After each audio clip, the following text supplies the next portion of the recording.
You ever wonder if there's more to those Disney stories than just happily ever after? Well, it turns out there absolutely is. Hidden inside these classic tales is a really powerful formula for personal growth. So let's dive in and uncover the real-world lessons that are packed into your favorite animated movies. And it really all starts with this one simple but, incredibly profound idea from Rafiki. This isn't just some throwaway line in a movie. It's the core question we're exploring. These stories are constantly asking us, when you're faced with a challenge, are you going to run or are you going to learn? And that's the big secret, right there. These films aren't just stories you watch. They're basically blueprints you can follow. They give us this whole cast of characters who act as archetypes for our own lives, and they provide a kind of roadmap for getting through our own challenges. So the first step is to figure out which character's journey kind of mirrors your own. We can group them into these archetypes based on the battles they fight, both inside and out. Let's see who you might connect with. Okay, first up, we've got the warriors and protectors. These are the characters who are just defined by their incredible strength, their courage, and that unwavering drive to defend what they believe in. And through them, we can really explore what it means to lead. What's so powerful here is how they completely redefine what strength even is. It's not just about being physically strong. For Mulan, it's the strength to defy the programming of her entire society. For Moana, it's trusting that voice inside her over everyone else's doubts. Rhea learns the really difficult strength of being vulnerable and trusting others. And Hercules, he finds out that the greatest strength comes from the heart, not just his muscles. All right, next up are the empaths and the loyalists. These guys are the real heart of their stories, and they teach us these invaluable lessons about compassion, connection, and, emotional intelligence. What's so interesting here is how these characters tackle some really complex emotional ideas. I mean, Baymax is literally programmed for compassion. Dory gives us this powerful mantra for just getting through tough times. Sadness shows us that it's okay not to be okay, that healing actually requires us to feel our pain. And Wally, without saying a word, proves that love and persistence can change the world. They all show us that emotional strength is a flat-out superpower. And of course, we have the outsiders and the rebels. These are the characters who just refuse to fit into a box.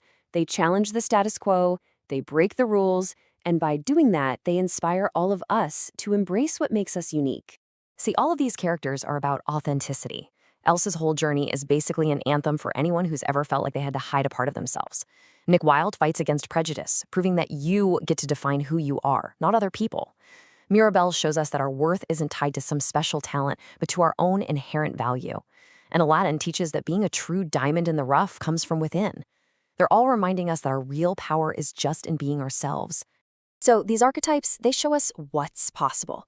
But to really understand the how, like the step-by-step process of change, we need to zoom in on what is maybe the single greatest transformation in the entire Disney canon. I'm talking about the journey from Experiment 626 to Stitch. I mean, just look at this transformation. It's night and day. He was literally designed for destruction, his whole method was chaos, and he was completely alone. But through his journey, he finds a new purpose in family, in belonging, in Ohana. He actually replaces his programming for chaos with a capacity for love. So, how on earth did he do it?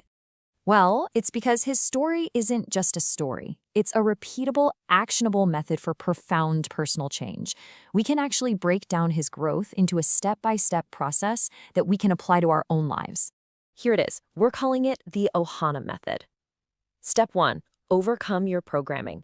This means you have to identify your own destructive habits, the things you were kind of designed to do, and then consciously defy them. Step 2, build your Ohana. This is all about choosing your support system and learning to accept flaws, both in yourself and in the people who lift you up. Step 3 is about finding your one true place. This is an environment where your unique quirks, the things that make you different, actually become your greatest strengths. And finally, Step 4, practice emotional resilience. Learn to manage loneliness, process setbacks, and know when to ask for help. Okay, so knowing the method is one thing, but actually putting it into practice, that's another story.